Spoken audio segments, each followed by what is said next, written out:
Assalamualaikum warahmatullahi wabarakatuh. Saya Ayuna Margareta dari NIM 2018-227, Matkul Hukum Ekonomi Bisnis, dosen pengampu Bu Iva, kelas I. Saya di sini akan menjelaskan seputar hukum perusahaan. Pengertian hukum perusahaan adalah semua peraturan hukum yang mengatur mengenai segala jenis usaha dan bentuk usaha. Lalu ada dasar hukum perusahaan. Dasar hukum perusahaan ada 4, yaitu yang satu, perundang-undangan. Perundang-undangan dalam hal ini meliputi undang-undang peninggalan Hindu Belanda di Indonesia pada masa lampau, namun masih dianggap berlaku dan sah hingga saat ini berdasarkan atas peralihan Undang-Undang 1945. Misalnya ketentuan-ketentuan yang terdapat dalam KUHD atau Kitab Undang-Undang Hukum Dagang atau juga KUH Perdata. Selain itu juga perundang-undangan yang termaksud mengenai perusahaan di Indonesia berdasarkan Pancasila dan Undang-Undang 1945 yang terus dilaksanakan dan dikembangkan hingga saat ini. Yang kedua, kontrak perusahaan. Kontrak perusahaan atau yang biasa juga disebut dengan perjanjian selalu ditulis dan dianggap sebagai sumber utama hak dan kewajiban pihak-pihak yang terlibat dalam suatu kesepakatan. Yang ketiga, jurisprudensi. Jurisprudensi adalah sumber hukum perusahaan yang dapat diikuti oleh pihak-pihak terkait. Hal ini akan mengisi kekosongan hukum, terutama jika terjadi sesuatu sengketa terkait pemenuhan hak dan kewajiban.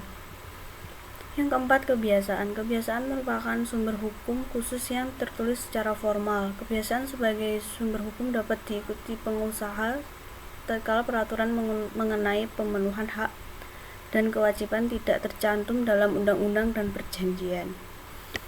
Kebiasaan yang biasanya dapat menjadikan acuan bagi perusahaan adalah yang memenuhi kriteria sebagai berikut. Yang satu, perbuatan yang bersifat perdata. Kedua, mengenai hak serta kewajiban yang harus dipenuhi. Ketiga, tidak bertentangan dengan undang-undang atau sumber hukum lainnya. Keempat, diterima oleh semua pihak secara sukarela karena dianggap sebagai hal yang logis dan patuh. Keenam, menerima dari berbagai akibat hukum yang dikehendaki oleh semua pihak. Lalu bagian unsur-unsur perusahaan. Unsur-unsur perusahaan ada 6. Yang pertama, badan usaha. Badan usaha adalah yang menjalankan kegiatan perekonomian itu mempunyai bentuk hukum tertentu, seperti perusahaan dagang, firma, persekutuan komanditer, perseroan terbatas, perusahaan umum, perusahaan perseroan, dan koperasi. Hal ini dapat diketahui melalui akta pendirian perusahaan yang dibuat di muka notaris, kecuali koperasi yang akta pendiriannya dibuat oleh para pendiri dan disahkan oleh pejabat koperasi. Lalu yang kedua, kegiatan dalam bidang perekonomian. Kegiatan ini meliputi bidang perindustrian, perdagangan, perjasaan, pembiayaan yang dapat dirinci sebagai berikut.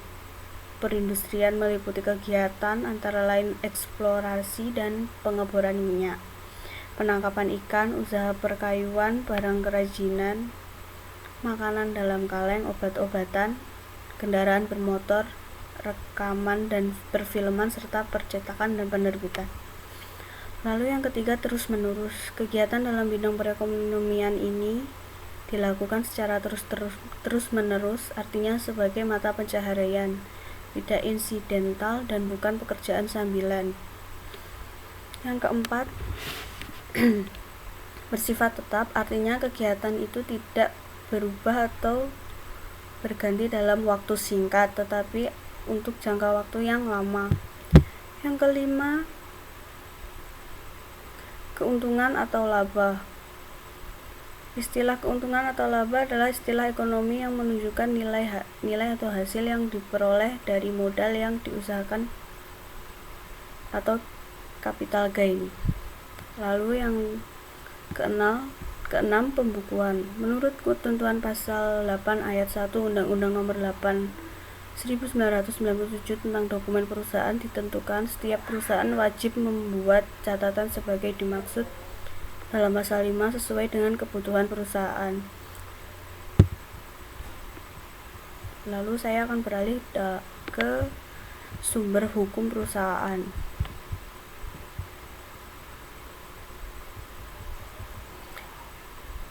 Sumber hukum perusahaan adalah setiap pihak yang menciptakan kaidah-kaidah mengenai hukum perusahaan, antara lain badan legislatif, yang kedua pihak-pihak yang mengadakan perjanjian untuk membuat kontrak, yang ketiga hakim yang memutus perkara yang menciptakan jurisprudensi, yang keempat masyarakat sendiri yang biasa menciptakan konvensi atau dalam bidang usaha. Lalu beralih ke akuisi. Akuisi adalah tindakan pengambilan alihan saham perusahaan secara sebagian atau secara keseluruhan guna menyelamatkan perusahaan dari kebangkrutan.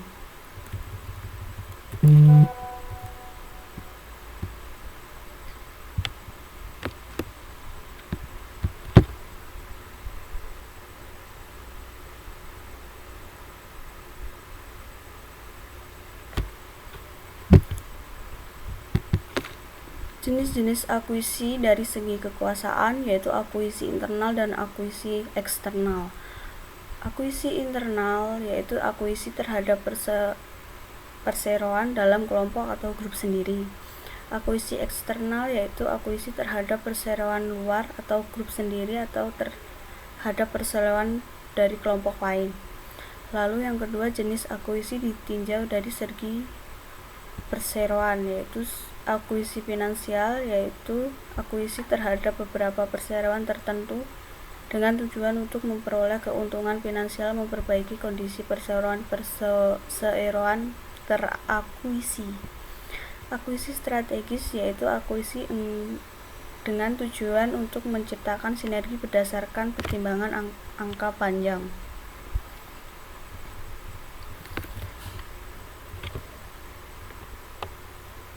Di sini saya akan menjelaskan kerugian dan keuntungan akuisi. Kerugian akuisi sendiri, pemegang saham royalitas makin terdesak oleh pemegang saham mayoritas. Yang kedua, secara diam-diam akuisi cenderung menuju pada pusat penguasaan ekonomi pada pusat penguasaan tertentu dalam bentuk monopoli. Yang ketiga, pemasukan pendapatan negara di sektor pajak akan berkurang karena daftar laba rugi menunjukkan angka rendah bagi bayar pajaknya. Yang keempat, perseroan mengakuisisi dapat menguasai pasar dengan bebas sehingga menjadi pemegang monopoli, dan dalam hal ini sulit diawali karena belum ada undang-undang anti monopoli. Keuntungan akuisi sendiri yaitu yang pertama, kelangsungan hidup perseroan terjamin karena makin kuat. Yang kedua, pengaruh persaingan dapat dikurangi. Yang ketiga, kedudukan atau keuangan perseroan bertambah kuat. Yang keempat, arus barang ke pasaran terjamin. Yang kelima, perseroan yang rugi menjadi stabil kerugiannya. Yang keenam, kualitas atau mutu barang dapat ditingkatkan. Sekian penjelasan tentang mengenai hukum perusahaan dari saya, Ayuna Margareta. Mohon maaf bila ada salah kata dan kurangnya. Terima kasih. Wassalamualaikum warahmatullahi wabarakatuh.